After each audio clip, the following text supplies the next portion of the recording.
평범한 일상에 찾아오신 예수님이란 말씀의 제목으로 은혜를 나누겠습니다. 어떤 분이 날마다 반복되는 일상이 너무도 지루하고 피곤하다 이렇게 말씀하시는 걸 들었습니다.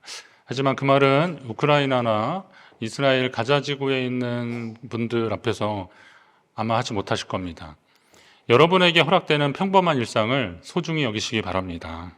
오늘 우리가 맞이하는 이 날들은 어제 돌아가신 분들이 그토록 바랬던 내일이다 이런 말 있지 않습니까? 맞습니다. 우리가 이런 평범한 일상들 참 귀중하고 소중한 시간들입니다. 오늘 주일인데 오늘 아침에 일어나셔서 교회 오시려고 어떤 준비하셨습니까? 어제부터 아니면 그 전부터 이제 주일을 준비하시고 그러셨을 분도 있을 겁니다. 하나님 앞에 예배드리는 시간을 소중히 여기고 맞이하는 이 시간들. 아침에 눈을 떴는데 원래가 계획했던 대로 그 시간들을 하나하나 이렇게 채워가는 그런 일상들이 참 감사한 겁니다. 일어났는데 몸을 움직일 수 없거나 아니면 또 사고로 원하였던 원래 오늘은 그런 날이었는데 그걸 못하는 상황이 됐다고 해보십시오. 그럼 우리의 평범한 일상들이 다 망가지는 것 아니겠습니까? 기대했던 대로 되는 것, 예측 가능한 대로 살아갈 수 있다는 것이 이 평범한 일들이 얼마나 감사한 일인지 모릅니다. 평범함은 문제가 되지 않습니다. 평범함에 주목하고 감사해야 되는 이유가 바로 여기 있습니다. 그리고 생각해 보면 사실 놀라운 일들은 대부분 지루하고 따분함으로 가득한 어쩌면 그렇게 말했을 우리의 평범한 일상 속에서 많이 일어나는 것을 보게 됩니다. 우리가 소중히 여기는 선물들, 우리가 감사히 여기는 선물들 역시 우리 일상에서 맞이할 때 더 돋보이게 마련입니다. 사느라 바빠서 자기 생일도 있고 그렇게 살았는데 남편이 아내가 이렇게 생일 축하한다는 인사와 작은 선물 또 누군가 이렇게 딱 해줬을 때 선물의 크고 작은 걸 떠나서 그렇게 써준 마음이 고맙고 또 그 상황이 감사하고 평범했기 때문에 더 감사한 것 아니겠습니까? TV에 좋은 집이 나오고 아니면 식당에 맛있는 식당이 막 하는 거 나오고 우리가 어쩌다 누구 초대받아서 다른 식당에 가서 맛있는 걸 먹었을 때 잠깐의 기쁨을 누릴 수 있겠지만 그러나 가만히 생각해 보면 우리 동네에 맛있는 맛집 하나 있는 게 훨씬 좋습니다. 아니면 아내나 또 아니면 누가 우리 식구 중에서 된장찌개 잘 끓이는 사람 하나 있는 게 훨씬 더 행복한 일들입니다. 왜냐하면 그건 평생에 한번 먹을까 말까지만 매일 먹어야 되는데 맛있지 않습니까? 맛있어야 하지 않겠습니까? 저희 성도님들 중에서 식당 이렇게 보면 좀 식당이 이렇게 좋은 소문나고 많은 사람들이 오가는 곳이 그게 참 감사하더라고요. 왜냐하면 손님들 오시면 같이 모시고 가야 되는데 맛있어야 그것도 감사하다는 소리도 듣고 좋은 소리 듣잖아요. 그런 의미에서 여러분들도 그런 일들을 잘 개발하시고 또 그런 분들이 우리 주변에 있는 것을 감사하십시오. 그것이 우리 일상에서 감사할 수 있는 비결입니다. 오늘 본문에서도 두 가지 일상적인 모습을 발견하게 됩니다. 특별할 것이 없고 어쩌면 초라하기까지 한 그 한 아기의 탄생, 이 모습이 나옵니다. 그리고 사회적으로 대접받지 못했던 직업인 목자로서 한밤중에 양떼를 지키는 그런 모습이 또 나옵니다. 그런데 성탄의 기쁜 소식은 그리고 임마누엘 하나님의 탄생의 소식은 이 지극히 평범한 일상적인 상황에서 임했다라는 겁니다. 하나님은 오늘 우리를 평범한 일상 가운데로 초대하십니다. 그리고 그 일상에서 우리를 하나님께서 우리를 부르고 계십니다. 그러니까 평범한 일상 가운데 하나님의 은혜로 임하기도 하시지만 또 이 평범한 일상에서 하나님이 우리를 하나님의 역사로 초대하고 계시다는 거예요. 오늘 저는 그 말씀을 드리려고 하는 겁니다. 그렇다면 우리는 온 인류를 구원하러 오신 예수 그리스도 그 성탄의 기쁨과 그리고 이 일상의 의미를 어떻게 좀 새길까 한번 말씀을 통해서 찾아가 봐야 할 것입니다. 우선 하나님의 임재는 화려함이 아닌 평범한 가운데 임하십니다. 하나님의 임재는 화려하고 극적이고 막 드라마틱한 그런 상황에서 그래 그러면서 하시는 것이 아니라 아주 지극히 평범한 속에서 임하시더라고요. 성경에 그런 역사들이 많이 있습니다. 사울 왕, 이스라엘 최초의 왕 사울은 그가 나중에 변질돼서 그렇지 처음에는 굉장히 소소한 일상을 소화했던 사람입니다. 아버지가 잃어버린 나귀를 찾으러 그냥 산으로 들로 막 찾아다녔던 겁니다. 찾다가 시간은 넘어가니까 아버지가 나귀는 고사하고 우리 때문에 걱정하실 것 같다. 빨리 돌아가자. 이것도 우리가 그냥 일상에서 볼 수 있는 그런 일들입니다.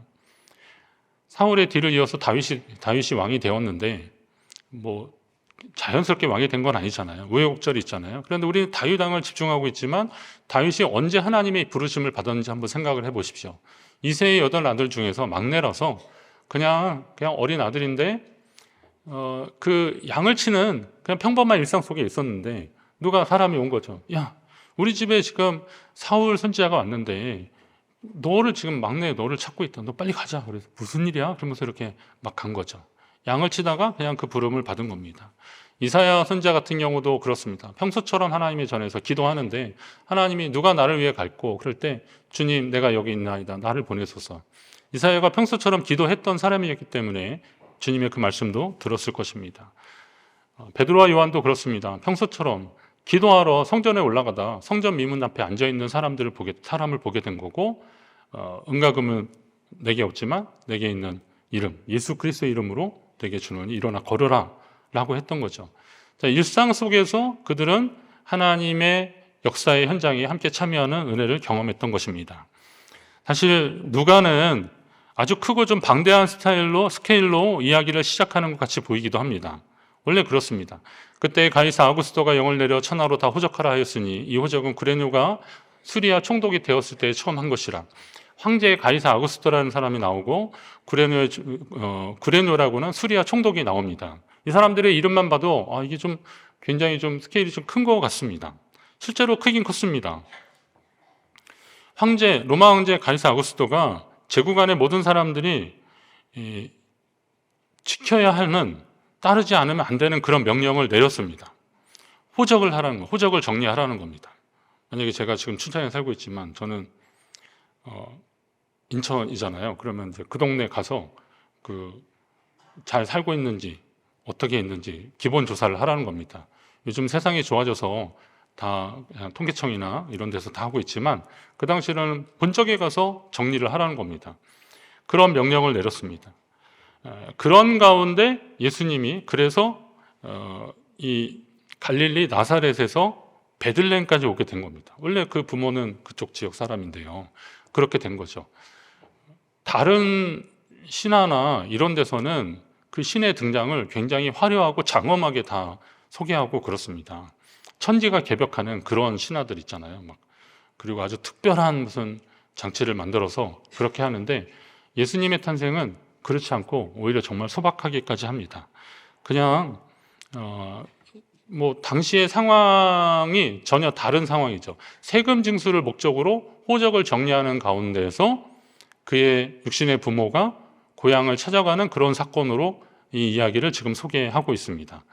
누가는 그때 가이사 아구스토나 구레뇨 같은 이 총독의 이름을 언급하면서 이 시대가 언제인지를 좀 소개하는 정도고 이 사실이 역사적 사실이다라는 것도 함께 소개하고 있는 그런 차원입니다. 그러면서 누가는 우리의 시선을 좀 좁힙니다. 로마에서 시리아, 수리아라고 그랬는데 시리아죠. 근데 이 수리아는 당시만 해도 유대가 그렇게 주목받는 곳이 아니었습니다. 그래서 수리아라고 하는 그보다 위쪽, 우리 아시죠? 이스라엘, 레바논, 시리아 이렇게 돼 있는데 이쪽 그 수리아, 이전에 아수르 이런 지배하던 그런 쪽인데 이쪽 지역에 우리가 사도행전 볼 때 이제 안디옥 나오고 그러잖아요. 하여튼 그 약간 위쪽입니다. 그쪽에 그 지방 관리를 두고 총독을 두고 그 휘하에 이쪽까지도 관리하게 됐던 겁니다. 나중에 빌라도 이런 저기 나오고 그러지만 그건 나중에 개편돼서 그런 거고 예수님을 죽일 때는요 총독이 있지만 당시만 해도 수리아에 속해 있는 주목받지 못하는 그런 동네. 그리고 갈릴리에서도 갈릴리 지역이라면 나사렛이라고 하는 한 성읍이 나오고 그리고 이 나사렛에서 한적한 마을 베들레헴으로 장소가 옮겨지고 있습니다. 그리고 당시에 요셉이라는 이름은 아주 흔한 이름이었습니다. 한 평범한 사람이 소개되고 있습니다. 그리고 여기에 당시에는 천민으로 분류된 한 무리의 목자가 베들레헴 들녘에 있는 그 목자들이 있었습니다. 천민으로 분류됐다는 것은 당시의 상황으로 얘기하는 건데요. 우리가 여호와는 나의 목자시니 내게 부족함이 없으리로다 이렇게 했는데 그러다 보니까 목자라고 하는 존재가 굉장히 좀 이렇게 좀 큰 일을 하는 것 같지만 사실 목자는 그냥 양을 치는 존재들인데 직업군인데 당시로서는 이 목자들이 어떤 사람들이었냐면 어떤 특정한 일을 하는 사람들이 아니라 정처 없는 사람들이에요. 솔직히 말하면. 그래서 먹여주고 재워주면 그것만 하면 허드렛 일을 하는 그런 사람들이 목자들이었습니다. 그래서 양을 치는 것이 이제 대부분 할 수 있는. 왜냐하면 멀리 가서 목초지를 찾아가서 막 풀을 뜯기고 그래야 됐기 때문에 그런 일을 했던 사람들입니다. 예수님 비유 중에 선한 목자, 사꾼 목자 있잖아요. 사꾼 목자는 일이나 사나운 짐승이 오면 양 버려두고 도망가거든요. 왜 그러냐면 바로 그런 사람들이기 때문에 그래요. 이건 내 소유도 아니에요. 나는 그냥 잠시 맡았던 건데 내가 이것 때문에 죽을 일은 없잖아요. 그러니까 도망가 버린 거죠. 그러나 선한 목자는 진짜 양의 주인이다. 이런 표현으로 예수님 말씀하신 겁니다. 자, 이런 사람들이에요. 그러니까 당시로서는 주목받지 못하고 대접받지 못했던 사람들이 베들레헴에 있었던 이 목자의 무리들입니다. 이런 사람들에게는 세상을 흔들 만한 어떤 강한 힘도 영향력도 없었습니다. 그들은 그냥 하루하루 평범한 일상을 보내고 있었던 인물들이었습니다. 그러나 하나님의 역사는 화려함이 아닌 일상 가운데 임하셨다는 겁니다. 누가가 계속 기록하면서 알리고 싶었던 것은 예수 그리스도, 그분의 삶은 모든 사람들, 특별히 세상에 잃어버린 자들을 위한 삶이었다는 것이었고요. 그 예수님은 평범한 사람들이 죄에서 해방되고 자유하도록 이 땅에 오셨고 그것을 위해서 자기의 생명을 다하신 삶을 사신 겁니다. 그러면 그 평범한 사람들이 누구냐? 바로 저와 여러분 같은 사람들이라는 거예요. 오늘 이렇게 주일이니까 예배 드리려고 나오는 분들, 세상에서 막 크게 주목받지는 않지만 자기의 삶의 자리에서 열심히 최선을 다하는 분들, 누가 보지 않는 사람, 보는 사람이 없어도 나름대로 사회의 어떤 질서나 공중의 어떤 이익을 위해서 열심히 노력하는 그런 분들, 이런 분들이 다 평범한 일상을 소유하고 있는 분들이죠. 어려운 분들이 있을 때 외면하지 않고 좀 도와주려고 하는 그런 분들, 다 지극히 평범한 분들입니다. 오늘 주님의 임재하심은 화려함이 아닌 우리 일상을 위한 임재라는 것이 바로 그런 이유입니다. 하지만 언제부턴가 우리는 우리 가운데 자기의 화려함의 마지막 정점에 예수 그리스도를 놓으려고 하는 그런 착각을 하는 분들이 있더라고요. 사역을 하다 보면 그런 분들 있잖아요. 어느 분이 조금 이렇게 좀 느슨해지시고 소원해지신 것 같아서 뭐 이렇게 신방하면서 권면을 할 때 조금 더 열심히 내셔야 되지 않겠냐 그랬더니 하시는 말씀이, 목사님 제가 요걸 좀 잘 해놓고요, 요걸 좀 이루고 난 다음에 그때부터 잘하겠습니다. 이런 분들이 있더라고요. 제가 한 환갑 때까지만 하고요, 그 다음부터는 제가 또 열심히 내겠습니다 라는 겁니다. 제가 이왕 예수 믿고 그랬는데 이왕이면 좀 잘 돼서 하나님께 좀 영광 돌리고 싶은데 그러려면 저한테는 좀 시간이 필요합니다. 그때까지만 조금 좀 기다려 주십시오 라고 말씀을 하시는 겁니다. 저는 그분이 그렇게 말씀하시는 이유는 충분히 있다고 보지만, 그러나 잘 생각해 보시면 뭐냐면, 하나님은 그분이 그런 일들을 통해서 하나님께 영광을 돌린다 그렇지만 하나님은 우리가 영광을 돌려서 영광을 받으시는 분이 아니고, 그러니까 우리가 영광을 돌렸기 때문에 영광스러운 분이 아니시라는 겁니다. 하나님은 그냥 존재 자체로 영광스러운 분이십니다. 우리는 그것을 알고 그 주님을 찬양하는 것이 우리의 역할이지, 내가 그 주님을 더 영화롭게 해서 주님을 더 높여야겠다라고 하는 것은 그건 착각이라는 겁니다. 사실은 거기에는 어떤 마음이 있냐면, 그 정점에 주님과 함께 서 있음으로 말미암아 사람들에게 받는 이목, 집중되는 이목이 이게 유혹인 겁니다. 다 그런 건 아니겠죠. 그러나 그런 마음들이 우리 가운데 있다면 이거는 경계해야 되는 마음들입니다. 그렇다면 오늘 우리가 평소에 주님을 만나고 주님과 교제하는, 걸음을 내디딜 때, 오늘 누가 사람을 만났을 때, 아니면 내 생활 가운데 어떤 일을 만나는 가운데 거기에 주님이 함께 하시기를 사모하며 믿음으로 구하는 사람들이 정말 주님과 동행하는 사람들이라는 겁니다. 사실 예수님은 성탄절 시즌에만 오시는 것은 아닙니다. 성탄절 하면 여러분들은 뭐가 생각나십니까? 애들은 그냥 산타클로스. 그런데 성탄절 하면 그래서 눈이 좀 오고 동방 박사들 어릴 때 막 이런 거 막 해봤으니까요. 그 생각날 겁니다.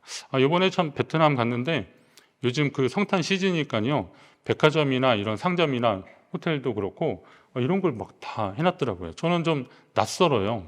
뭐 LA, 그 캘리포니아 이런 쪽에도 더운데도 이런 걸 했다는 얘기, 호주나 이런 데서도 이제 그런 얘기를, 호주는 이제 남반구니까 반대인데도 한겨울 말하면 12월에 크리스마스가 있는 거잖아요. 근데 그런 얘기만 들었는데 실제로 제가 12월 달에 이렇게 어디를 가본, 그런 닷한 데 가본 적이 별로 없었던 것 같아요. 이번에 좀 인상 깊었는데, 그래서 제가 여기도 저런 장식을 해요 그랬더니 공식적으로는 12월 25일이 휴일은 아니랍니다. 그래도 그냥 뭐 마케팅 차원도 있고 그런 분위기 위해서 정말 화려하게 했다는 겁니다. 그래서 정말 오히려 한국은 그거 없어요. 여기 무슨 저작권 뭐 이런 것 때문에 안 하는데 거기는 보니까 정말 화려하게 치장을 막 하더라고요. 그럼 이제 우리는 성탄은, 우리도 보통 생각하기에는 그렇게 그때쯤 성탄을 생각하고 그러는 거죠. 그러나 예수님은 성탄절 시즌에만 오시는 분이 아니라는 거죠. 하나님은 그때만 만나는 분이 아니라는 겁니다. 우리의 평범한 일상의 삶 가운데 찾아오셨습니다. 찾아오십니다. 따라서 성도들은 언제든 주님 만날 준비를 하고 주님과 동행하는 삶을 살아야 할 것입니다. 여러분이 그런 평범한 가운데 주님 만나시기를 간절히 바랍니다. 계속 이어서 말씀하는 게 그겁니다. 4절에 한 이름이 나오고 있습니다. 4절에 보니까 어떤 말씀이 나옵니까? 거기에 요셉도 다윗의 집 족속이므로, 요셉은 이제 당연히 나오는 이름인데 다윗의 집 족속이기 때문에 호적을 하러 베들레헴까지 갔다는 배경을 하기 위해서 말하는 건데요. 이 이름은 아기가 탄생하는 시대인 로마가 아닌 그 이전으로 우리를 다 초대하고 있습니다. 누가복음이 기록하는 이 당시에도 그랬고, 오늘 우리가 그 전 배경 역사를 알고 있는 우리에게도 우리의 그 관심이 그 예수님 태어날 당시뿐만이 아니라 그 앞 시대로 확 끌고 가고 있어요. 생각해 보면 이 이스라엘 왕 다윗이거든요. 그냥 다윗의 가문, 뭐 다윗의 집안 이랬지만 다윗 하면 그냥 한 개인의 인물이 아니라 그 사람은 이스라엘의 왕이거든요. 그럼 다윗 하면 지금도 이스라엘 국기에 그 다윗 별이 있거든요. 그러면 이스라엘에 있어서 아주 최대의 영광을 누리던 그런 시기인데, 상대적으로 그 당시에는 어떤 시대냐면 로마의 지배를 받고 있었기 때문에 모든 사람들은 그 예수님의 오심의 그 사건을 통해서, 하나님이 지금 이 상황을 해결해 주시려고 메시아, 구원자를 우리 가운데 보내신 것이 아니냐라고 하는 그런 기대감을 갖기에 충분한 상황들입니다. 실제로 예수님이 오병이어로 5,000명을 먹으실 때 사람들이 예수님을 임금 삼으려고 했거든요. 근데 예수님은 그들을 두고 막 산으로 가시고 그랬었는데, 그 정도로 예수님이 오시면 지금 로마 황제의 압제에서 이걸 다 해결할 것이다 라고 하는 그런 기대감들이 있었는데, 정말 그러면 이게 하나님은 그 힘의 구조를 좀 깨기 위해서 예수님을 이 땅에 보내셨느냐? 그건 우리의 생각이라는 거죠. 왜냐하면 하나님의 방법과 하나님의 원리는 우리의 그것과는 좀 다른 겁니다. 우리는 이 점을 기억해야 되는데, 그리스도가 이 땅에 오신 이유는 힘의 균형을 이렇게 깨고 그 우위를 선점하려고 이 땅에 예수님이 오신 것은 아니라는 겁니다. 아까 말씀드렸듯이 하나님 그 존재 자체로도 영광스러운 분이신데 우리가 영광 돌린다고 해서 하나님이 더 영화로워지고 그런 것은 아니라 그랬잖아요. 그건 하나님 백성이 우리가 하나님께 올려드리는 당연한 반응이기 때문에 그걸 권장하는 거지, 조금 더 하자고 하는 그런 차원에서 영광 돌리는 건 아니잖아요. 그렇다면 이 땅의 통치자들이나 이런 권세들도 사실 하나님이 견주어서 힘으로 뭐 이기려고 하시는 그런 시도를 하나님이 하지는 않으셨을 것이다 라는 겁니다. 냉전 시대에 지나면서 이제는 뭐 경제나 이런 것들이 굉장히 큰 영향을 받잖아요. 그래서 미국과 중국이 무역 전쟁하니까 대한민국 같은 데가 참 애매하더라고요, 보니까. 그래서 중국 수출 의존도 높았는데, 그리고 원자재 수입도 그쪽에서 많이 했는데 수출 안 되고 막히고, 미국은 또 군사적 긴장감 때문에 뭐 사드나 이런 거 한반도에 배치한다 그러니까 그게 뭐 여러 가지 이야기 있잖아. 안보 문제도 있지만 중국을 견제하는 그런 의도도 있다 그러니까 중국이 또 화가 나니까 또 한국하고 더 적지고, 그러면서 되게 어려워지고 있습니다. 요즘 뭐 코로나 끝나면서 거기에다 이제 코로나까지 뭐 계속 나오고 그러니까 문제가 어려웠죠. 명동이나 이런 데는 외국인 관광객들 많이 오는 데인데 어느 조사에 보니까 전에 중국 관광객들 욕하라고 이분들이 왔는데 그 전에 예년에 비해서, 그러니까 예전에 회복 한창 때에 비해서 한 40%도 안 된다는 겁니다. 근데 지금은 제일 많은 관광객들이 동남아 쪽 관광객들이래요. 상호주의라고요. 우리도 베트남 관광 많이 가는데 그쪽에서 여기 많이 오고 그래서 함께 하는 겁니다. 그러니까 뭐 지금 유럽 쪽으로도 물건 팔려고 하고 막 그러고 있죠. 이거는 이제 우리가 생각하는 힘의 균형에서 우리가 살아남기 위한 여러 가지 방법들인데, 그러나 하나님은 그런 기브 앤 테이크로 서로 그냥 이렇게 주고받으면서 하는 그런 힘의 우위를 점하려고 예수님을 내가 이 사람들 위해 더 뛰어난 이름을 줘서 내 이것을 지배를 공고히 하겠다라고 예수님을 보내신 것이 절대 아니라는 것입니다. 그러니까 예수님 가운데 예수님을 보내시는 하나님의 뜻은 우리가 생각해주는 뭐 통치나 아니면 정치적, 군사적인 힘이 아니고 혁명도 아닌 하나님 뜻 가운데 일어나는 변화를 주님은 원하셨던 겁니다. 이걸 조금 더 강조하면 어떤 변혁, 이것이 주님이 우리에게 보내시는 메시지인 거죠. 그러니까 힘의 우위를 통해서 오직 하나님만이 왕이시다 이런 것이 아니라 예수 그리스도의 오심의 형태를 통해서 하나님 마음이 어떤 것인지를 주를 믿는 자들이 알고, 그리고 그 깨달음을 통해서 우리 삶의 변화가 일어나기를 주님은 원하시는 겁니다. 그러니까 예수님의 탄생을 맞이하면서 우리는 그동안 우리가 애써왔던 것들의 본질이 무엇인지를 좀 맞닥뜨려야 되는 겁니다. 우리는 너무도 세상적인 판단의 잣대로 우리의 삶을 평가했고 그 기준을 가지고 다른 사람을 봤습니다. 또 그것을 위해서 애썼습니다. 욕하면서 배운다고 그 말 속물이야 막 그러면서도 어느새 우리도 속되어졌더라고요. 좋은 직장, 좋은 학교, 좋은 집, 좋은 차, 좋은 옷, 좋은 음식, 이런 거 먹어야 어딘가 좀 성공한 것 같은 그런 기준은 세상에 누가 만드는 겁니까? 사실 저도 그렇게 말하면서도 주일에 이렇게 예배 드릴 때 그냥 막 후지근한 옷보다는 좀 그중에 제가 갖고 있는 거 제일 좋은 옷 입고 싶은 그런 마음인데, 이게 뭐 여러분에게 잘 보여야 하는 것과 하나님 앞에 최선을 다하는 거에 막 경계에 서 있습니다. 솔직히 말씀드리면. 뭐 마음이야, 나 하나님께 잘 보이고 싶어서 이렇습니다 라고 하는 것은 제가 마땅히 해야 되는 일들이죠. 근데 누가 목사님 왜 옷을 그렇게 입으세요 막 그러면 이게 뭐 어때서 이 사람들 이거 뭔지 몰라나 막 이렇게 막 하고 하는 거 솔직하죠. 그런데 중요한 것은 우리의 기준이 그럴지 모르고 세상이 그럴지 몰라도 우리는 이런 보여지는 것들로 인하여서 하나님 앞에 잘 살았다고 스스로 만족할 사람들이 아니라는 거죠. 그런 삶은 하나님이 원하시는 삶이 아니라는 겁니다.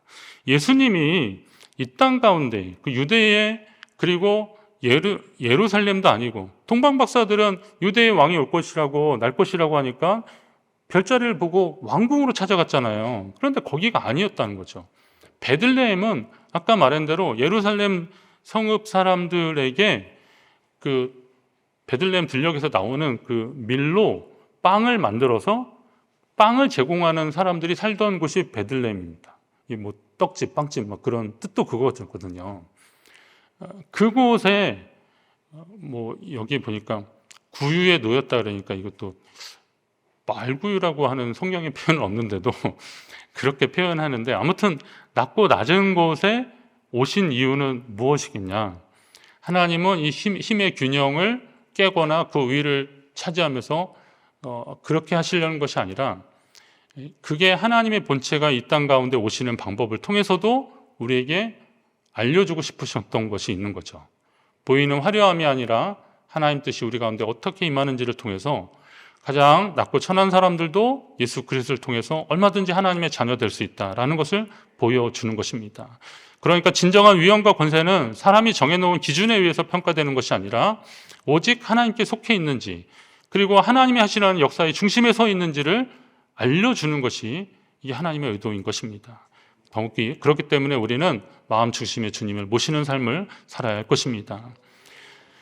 그렇다면 하나님의 임재와 일상을 통한 역사들이 있다는 것을 아셔야 되는 겁니다.